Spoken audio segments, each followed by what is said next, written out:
So the Jag has been up and running for about a week now, done some miles on it, really happy with it. One of the things I do need to sort though is my engine management light. It's on because of my Lambda sensor. Now these have 4 Lambda sensors, 2 front, 2 rear, 2 before the cat, 2 after the cat. The one that has failed on mine, I'll show you in a moment, is a front one which affects the fuel mixture.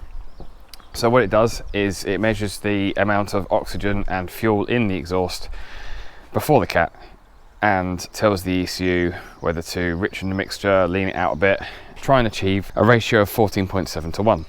Now, I think mine's playing up a little bit. I've already done 2 on this car, so I'm now doing a 3rd one. No doubt the 4th one will come later.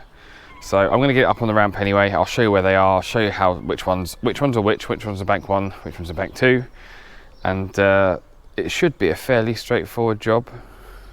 We'll see.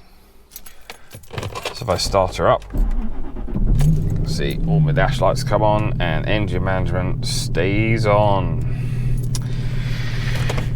Right, we'll go into the workshop.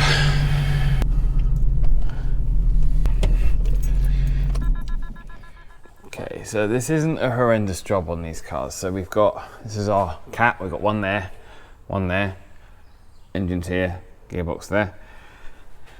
This is bank 1, sensor 1. This is the one on our car, which is faulty. You then also have one in the side of the cat there, and on this side you've got one in the side of the cat there and one in the front there. Now these two, I've replaced both of these. That one's probably the worst one to get to.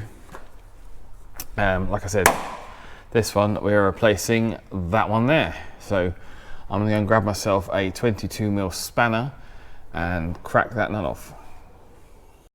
Now you have 2 options with these sensors. You can either use a spanner, 22mm spanner, which I've used on these because the access isn't too bad, or you can use a Lambda sensor socket, which is a, what's that, 4 and 2 bits sided socket, and allows you to go onto the sensor without disturbing the wiring.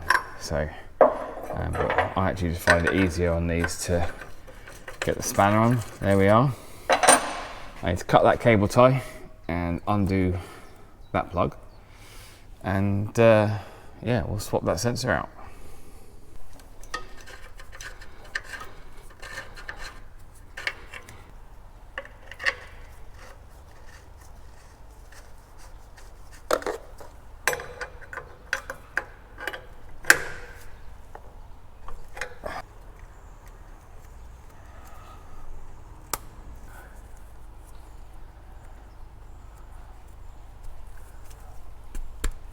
There we go, nice new shiny Lambda sensor. All I've got to do now is drop the car back down, clear the code. Right, here's all the codes that we had before. Should be able to just delete those. Okay. And then all we should have left is the flight recorder codes, which seems that all Fords seem to have when you plug them in diagnostics. Flight recorder, start the engine. Bye-bye engine management light. Hopefully that's helped you understand how to change a Lambda sensor, what it does. It's a fairly simple job. Thank you for watching. If you like the video, hit the like button. If you want to see more of this content, hit the subscribe button. Check out my other videos. I'll see you next time.